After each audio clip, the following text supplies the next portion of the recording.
इस कार्यक्रम के पुण्यार्जक परिवार हैं श्रीमती प्रमोद जैन धर्मपत्नी श्री राजकुमार जैन, पुत्र अनुज जैन दिल्ली, श्रीमती शिखा जैन धर्मपत्नी श्री ऋषभ जैन, पुत्र सिद्धार्थ जैन अरिहंत जैन ऑस्ट्रेलिया, श्रीमती नुपुर जैन धर्मपत्नी श्री कार्तिक रमन, पुत्री मायरा गुड़गांव। सोहनलाल सरोज देवी सेठी, आशीष निशा सेठी, रियान सेठी, अभय, सारिका, अतिशय लोहाड़िया, पारस, मोनिका काला, नायशा, जोरहाट, असम। श्री प्रकाश चंद, श्रीमती पद्मा सेठी, भोपाल मध्य प्रदेश, श्री सुरेश, श्रीमती कमला चांदीवाल, जलगांव।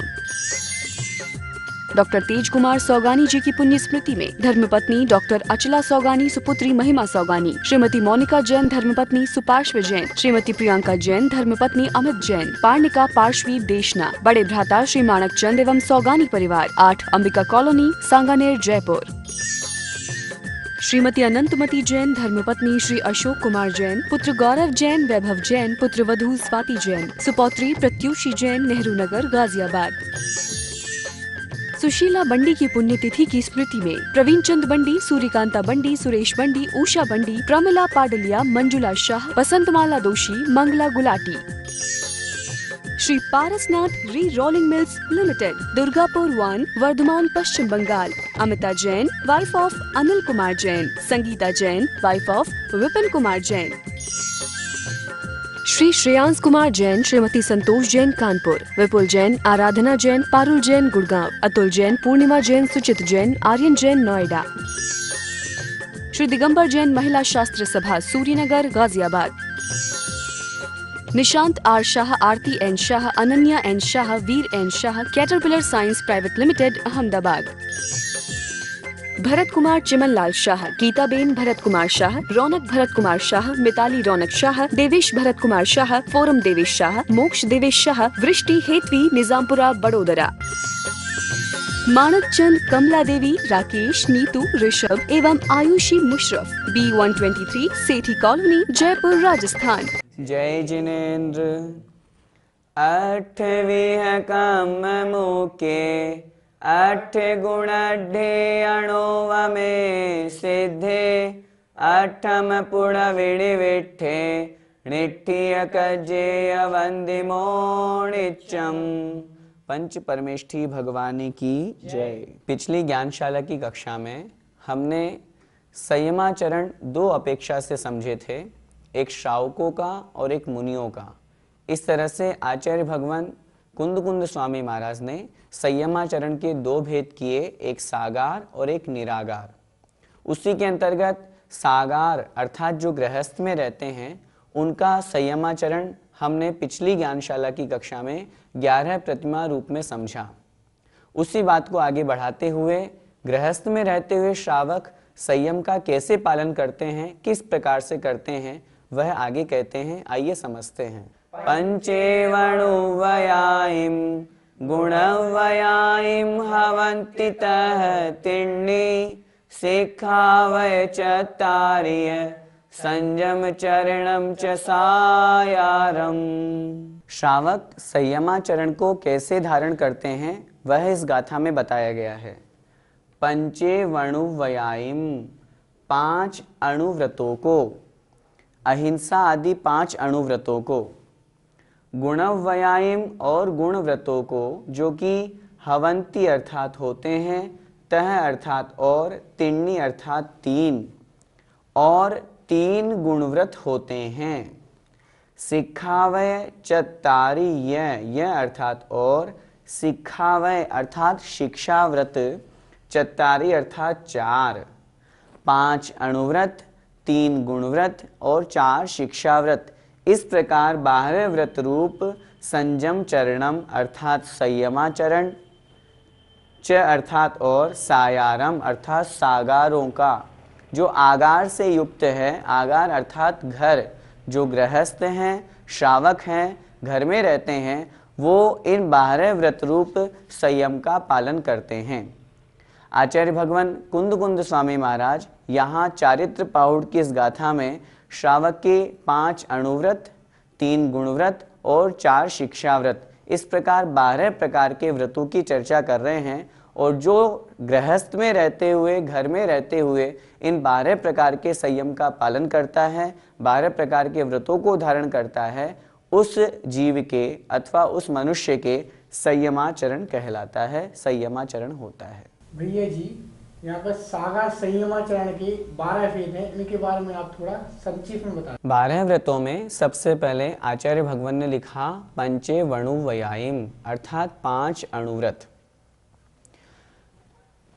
जो 5 प्रकार के पाप कहे गए हैं, हिंसा, झूठ, चोरी, कुशील और परिग्रह, इन पांचों पापों का अणु अर्थात अल्प, थोड़ा त्याग करना, वह कहलाता है अणुव्रत, जिसे हम ऐसा समझ सकते हैं कि स्थूल रूप से त्याग करना।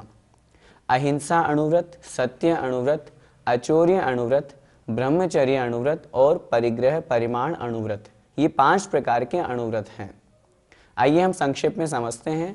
अहिंसा अणुव्रत अर्थात हिंसा का स्थूल रूप से त्याग करना। सत्याणुव्रत, असत्य का, झूठ बोलने का स्थूल रूप से त्याग करना।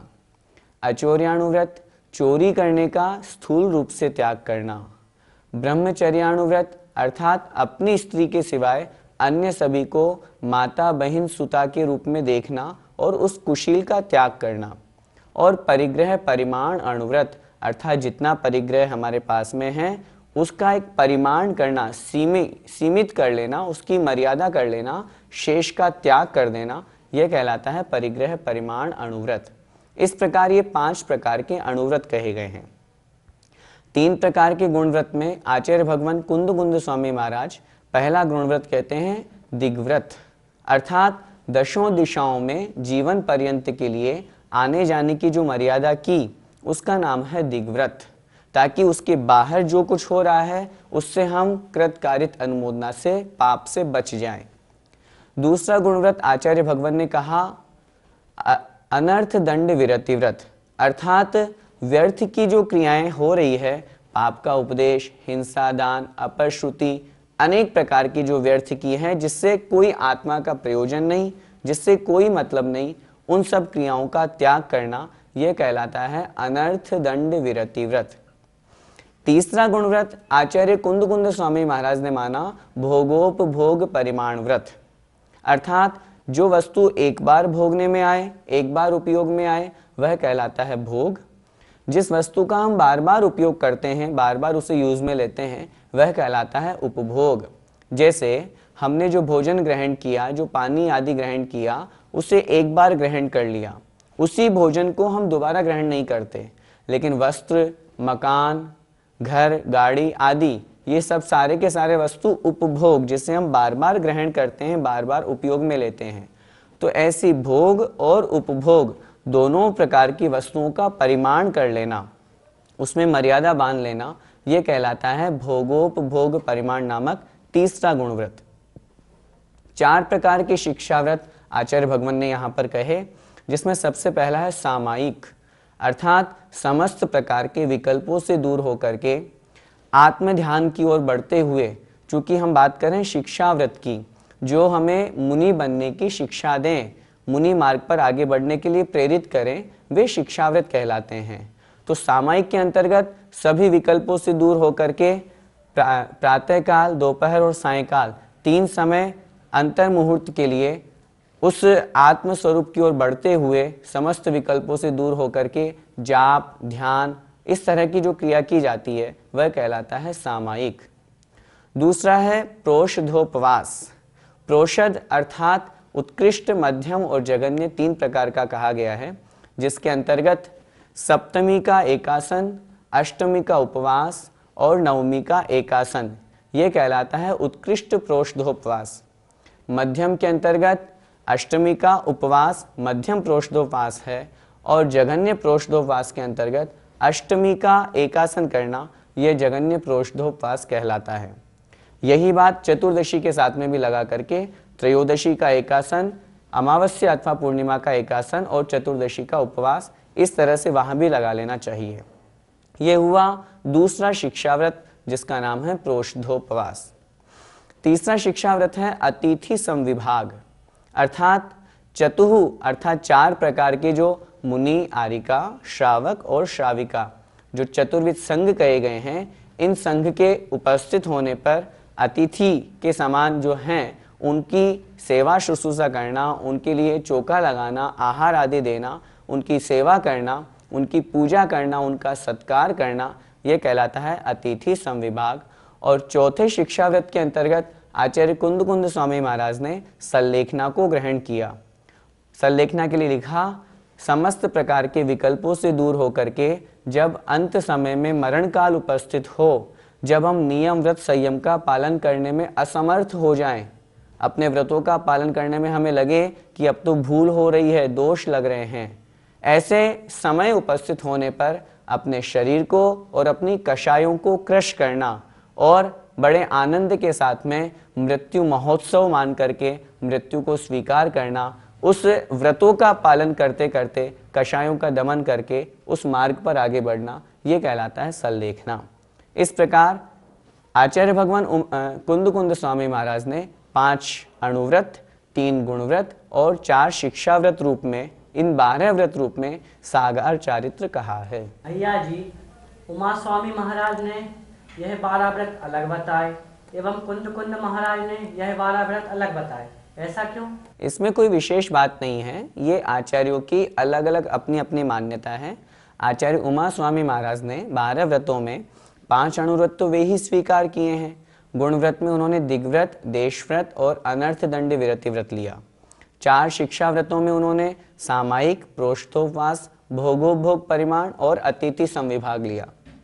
आचार्य कुंद स्वामी महाराज की अपने स्वयं की अलग धारणा है, आचार्य उमा स्वामी महाराज की अलग धारणा है। इसमें हमें किसी प्रकार का कोई विरोध नहीं समझना चाहिए, चूंकि चरणान योग की बात चल रही है और चरणान योग में समयानुसार परिवर्तन देखा जाता है, हो सकता है, इसलिए आचार्य उमा स्वामी महाराज के अनुसार भी जो 12 व्रत कहे गए हैं वो भी हमें स्वीकार हैं। आचार्य कुंद स्वामी महाराज के अनुसार जो 12 व्रत कहे गए हैं वो भी हमें स्वीकार है। चूंकि आचार्य उमा स्वामी महाराज की हम बात करें तो सिर्फ आचार्य कुंद स्वामी महाराज ने जो सल्लेखना को यहाँ पर ऐड किया, बस वो अलग से एक्स्ट्रा वहाँ पर आचार्य उमा स्वामी महाराज ने 12 व्रतों को ग्रहण करने के पश्चात वह जो व्रती जीव है वो अंत समय में सल्लेखना को धारण करे, ऐसा तत्वार सूत्र में लिखा ही है, मारणांतिकीम सल्लेखनाम जोशिता। आचार्य कुंद स्वामी महाराज ने उस सल्लेखना को शिक्षा व्रत में ही ग्रहण कर लिया, ताकि हो सकता है आचार्य कुंद स्वामी महाराज की भी यही भावना वहां पर हमें दृष्टिगोचर हो रही है कि जो श्रावक भी है, जो मुनि नहीं बन पा रहा है लेकिन सागार चारित्र का पालन कर रहा है, तो वह भी मरण समय में, अंत समय में सल्लेखना पूर्वक मरण करे, ताकि उसके 12 व्रत परिपूर्ण हो और सल्लेखना पूर्वक मरण करने से उसका जो अगला भव है वो निश्चित रूप से कल्याणकारी होगा, मोक्ष के लिए उसके लिए बहुत लाभदायी होगा। पंडित भैया जी, सल्लेखना तो अंतिम समय में होता है, फिर इस यहाँ पर नित्य कैसे पालन की जाएगी? हमने आपकी बात को स्वीकार किया, सल्लेखना तो अंत समय में ही होगी, लेकिन यहाँ आचार्य कुंद स्वामी महाराज का अभिप्राय है वह श्रावक उस सल्लेखना की भावना प्रति समय भाए, जो हम प्रति समय भगवान जिनेंद्र देव के समक्ष भाते तो हैं, कहते हैं दिन रात मेरे स्वामी मैं भाव ना ये भाऊं, देहांत के समय में तुमको न भूल पाऊं। भाव यहाँ पर वही है, हे भगवान मैं आपसे प्रतिदिन प्रति समय एक ही भावना भाता हूँ कि जब भी मैं मरण को प्राप्त हूँ समाधि पूर्वक मरूं, सल्लेखना पूर्वक मरण करूं। इस भावना का नाम ही शिक्षाव्रत समझना चाहिए। जब यह प्रति समय प्रतिदिन भाई जाएगी तो वह उस श्रावक के शिक्षाव्रत रूप में होगी, और भावना भाने से जब वह अंत समय में पहुंचेगा तो निश्चित रूप से सल्लेखना को प्राप्त करेगा ही करेगा। हम प्रतिदिन भगवान से प्रार्थना तो करते हैं, दुख खो कम खो समाहि मरणम च बोहिला होय मम हो जगद बंधव तव जिनवर चरण शरणेण। अर्थात हे भगवान मेरे दुखों का क्षय हो, कर्मों का क्षय हो, समाहि मरणम मेरा समाधि पूर्वक मरण हो, बोहिलाओ मुझे बोधि की प्राप्ति हो। 6 प्रकार की याचना भगवान से की जाती है, दुख खो, कम खो, समाहि मरणम, बोहिलाओ, सुगई गमनम। अर्थात मेरा सुगति में गमन हो, मैं जब भी मरण को प्राप्त हूँ भगवान समाधि पूर्वक सल्लेखना पूर्वक ही मरूं। ये भावना भी श्रावक की प्रति समय होनी चाहिए, और जब यह भावना होगी तो तो निश्चित रूप से वह अंत समय में संलेखना पूर्वक मरण करेगा और वही उस श्रावक का शिक्षाव्रत कहलाएगा। भैया जी, इन 12 व्रतों को धारण करने से हमें क्या लाभ होता है? 12 व्रतों का पालन दूसरी प्रतिमा में होता है। पिछली ज्ञानशाला की कक्षा में जो हमने 11 प्रतिमाओं का स्वरूप समझा था, उसमें दूसरी प्रतिमा थी व्रत प्रतिमा। उस व्रत प्रतिमा के अंतर्गत 5 अणुव्रत, 3 गुणव्रत और 4 शिक्षाव्रत स्वरूप इन 12 व्रतों का पालन कहा जाता है और किया जाता है। जो इन 12 व्रतों का पालन करता है उसकी दूसरी प्रतिमा हो गई। दूसरी प्रतिमा का नाम पंचम गुण स्थान, और हम इस बात को बहुत अच्छी तरह से समझते हैं, जहाँ पंचम गुण स्थान है वहाँ उस जीव के प्रति समय असंख्यात गुणी निर्जरा आचार्य भगवंतों ने कही। आचार्य उमा स्वामी महाराज ने तत्वार्थ सूत्र के 9वें अध्याय में लिखा, सम्यक दृष्टि श्रावक वीरतानंत वियोजक आदि सूत्र जो लिखा, उसमें लिखा सम्यक दृष्टि से असंख्यात गुण निर्जरा श्रावक की कही। तो उस श्रावक की जो पंचम गुण स्थान वर्ती है, इन 12 व्रतों को धारण करने से, 2 प्रतिमा के धारण करने से प्रति समय असंख्यात गुणी निर्जरा हो रही है, जो कि उसके लिए कल्याणकारी है, उसकी आत्मा का कल्याण करने वाली है। दूसरी बात, अगर आयु बंद होगा तो निश्चित रूप से देवायु का, वैमानिक देवायु का ही बंद होगा। और जब श्रावक इन 12 व्रतों का पालन करता है उसके शुभोपयोग रहेगा, अशुभोपयोग से वो बचेगा, शुभोपयोग के निमित्त से उसकी निर्जरा होगी और तज्जन्य उस निमित्त उसके जो पुण्याश्रय होगा वह भी निश्चित रूप से परंपरा से उसके लिए मोक्ष का कारण होगा। इसलिए 12 व्रतों के तो पालन करने से लाभ ही लाभ है। श्रावक का संयमाचरण, सागार संयमाचरण बतलाने के पश्चात अब निरागार अर्थात मुनि स्वरूप जो संयमाचरण है उसकी चर्चा आगे करते हैं। पंचेन्द्रिय संवरणम पंचवया पंचविंश क्रियासु पंच समिदितय गुत्ति संयम चरणम निरायारम। पंचेन्द्रिय संवरणम, पंच इंद्रिय, 5 प्रकार की जो इंद्रिय कही गई है उन इंद्रियों का संवरण करना, संकुचित करना, उन 5 इंद्रियों को वश में करना। पंचवया, 5 प्रकार के जो व्रत कहे गए हैं, अहिंसा आदि जो महाव्रत हैं, चूंकि यहाँ निरायारम अर्थात निरागार मुनियों की बात चल रही है, इसलिए पंचवया से 5 महाव्रत। पंचविंश क्रियासु, 25, 5 और 20, 25 जो क्रियाएं कही गई हैं। 25 क्रियाएं कौन सी? 5 प्रकार के जो व्रत कहे गए हैं अहिंसा आदि, इन 5 व्रतों की जो 5 भावनाएं कही गई है वो कहलाती है 25 क्रियाएं। पंच समिधि, और 5 प्रकार की जो समिति है, ईर्या भाषा आदि, ये 5 प्रकार की समिति। तय गुत्ति, तय अर्थात 3 प्रकार की गुप्ति, मन वचन और काय, इन तीनों को वश में करना, यह तीनों योगों को वश में करना, यह 3 प्रकार की गुप्ति। संयम चरणम अर्थात संयमाचरण है, निरायारम अर्थात निरागार। 2 प्रकार के संयमाचरण की जो आचार्य भगवान ने चर्चा की थी, हमने सागार संयमाचरण को पढ़ा, इसमें लिखा निरागार अर्थात दूसरा जो मुनि स्वरूप है, मुनि महाराज जिसका पालन करते हैं, ऐसा वह संयमाचरण होता है, जिसे निरागार संयमाचरण कहा। आइए एक बार फिर से समझते हैं।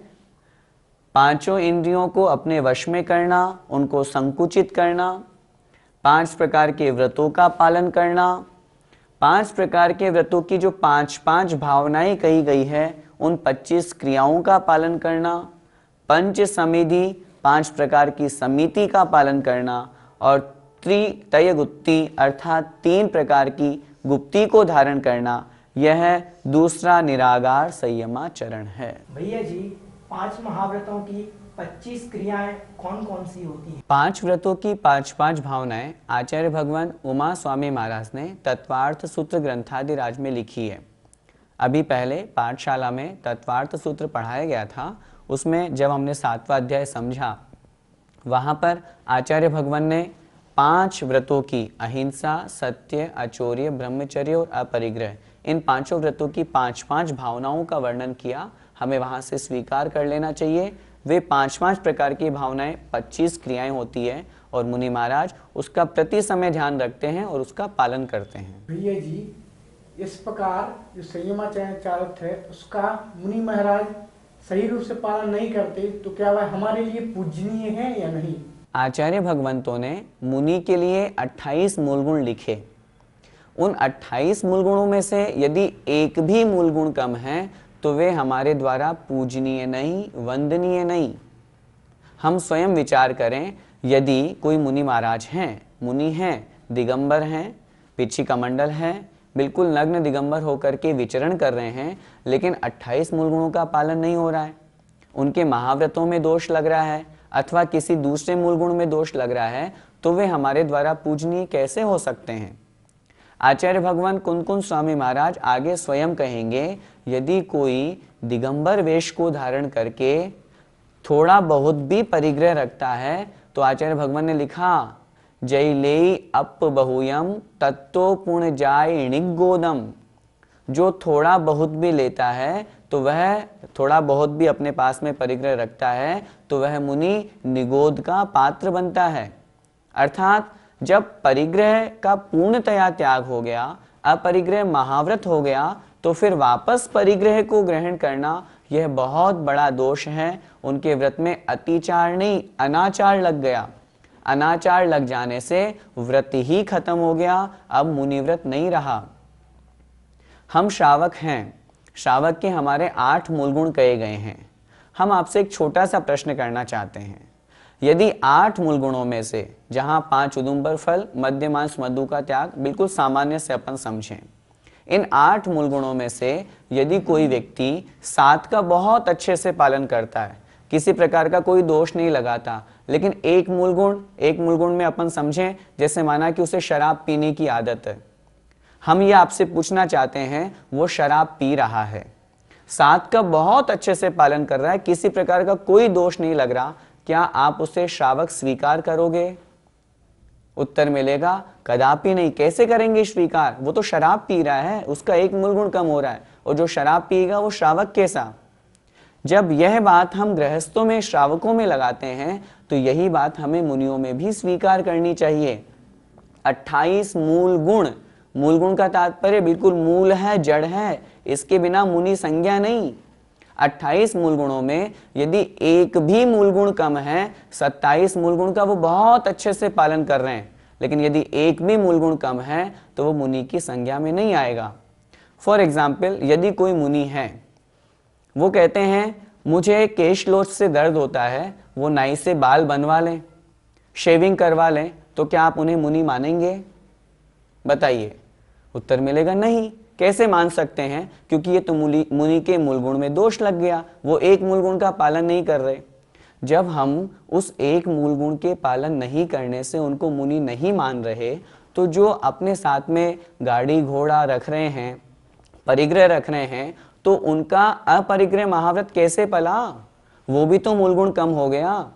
जो मुनि एसी कूलर आदि में रह रहे हैं, हीटर आदि उपयोग कर रहे हैं, परिग्रह आदि रख रहे हैं, उनका अहिंसा महाव्रत कैसे पला? वो भी तो मूल गुण कम हो गया।